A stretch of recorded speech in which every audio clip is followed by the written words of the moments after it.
Hello, beautifuls. Today's subject is guilt. And I think it's pretty safe to say that each and every one of us at some point on our journey have experienced guilt. That highly uncomfortable feeling of remorse and regret for something that we did or imagined. And there are two kinds of guilt: earned and unearned. And as you can imagine, they lie somewhere in between that place of feeling remorse for something that we did or thinking that we need to feel remorseful. Healthy or earned guilt is very beneficial. It helps us to improve our behavior. It signifies that we have a conscience, that we have some sort of moral compass between what is right and wrong. It shows that we are empathetic and we actually care about others. This type of guilt also can help us to be better leaders, to work harder, and to understand that there are consequences to our behaviors. Now, our brain has a reward and pleasure and motivation center. And believe it or not, guilt activates this center. And as such, sometimes we find ourselves partaking in behaviors and thought patterns to stimulate that sense of feeling or that particular part of our brain. And we can do that with guilt.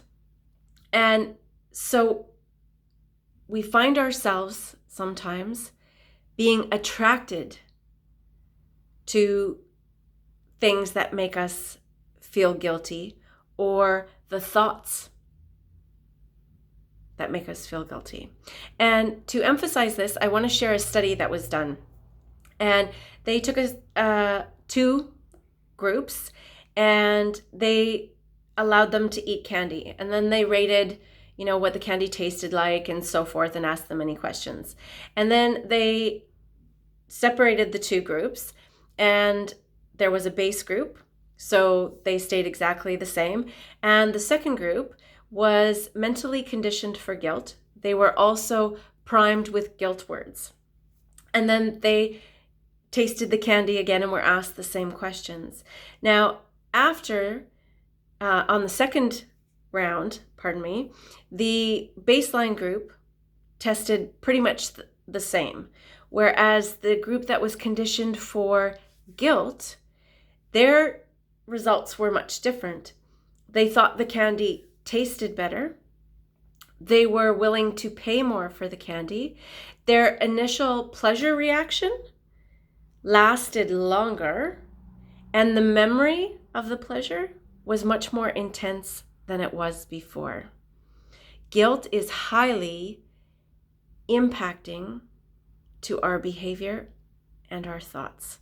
So when we are in that place where we maybe are imagining we are guilty, or we're accepting unearned guilt, we can know the difference between that and earned guilt because of how it makes us feel.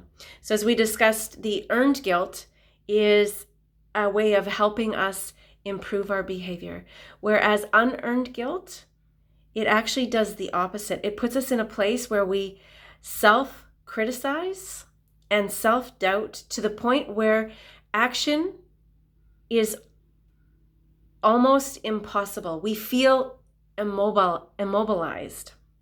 And when we do take action, it will only be symbolic methods or something very, very short term to ease the pain or to ease the discomfort for a short time, but not to rectify the situation.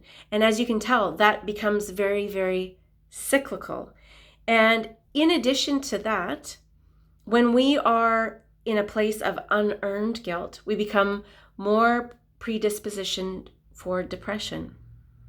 And as we've talked many, many times before about everything is energetic and an energetic component, in regards to the law of echo, if we are thinking we are guilty and we are a bad person, we are going to show up as a person who is worthy of guilt and in that place.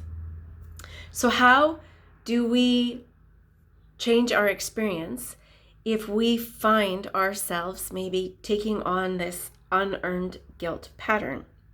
Well, one of the ways is to shift your perspective, to take a practical look at what it is that you are feeling guilty about. And does the crime fit the punishment? So for example, when we get caught speeding, we're not thrown into jail for 30 years because that does not fit the crime. That punishment is extreme. So to look at the intensity, the duration, and the consequences of what your guilt is doing in regards to the circumstances and the aspect in which it was experienced, and see if that is, if it's relative, if it's appropriate. Another way that we can help disrupt this pattern is to really start cultivating self-compassion, to realize that each and every one of us have mistakes, have misdeeds, and that is part of life's journey, and that is how we learn, and that it is beneficial for us to make those mistakes because we can improve from there. And also to look at guilt as something that serves a purpose. It is an indicator or a warning. It's like an amber light. It is telling you to slow down, to stop that behavior.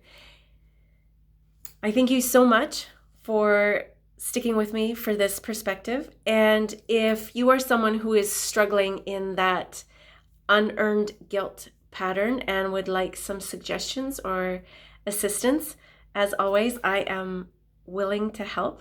And until we speak again, please be well.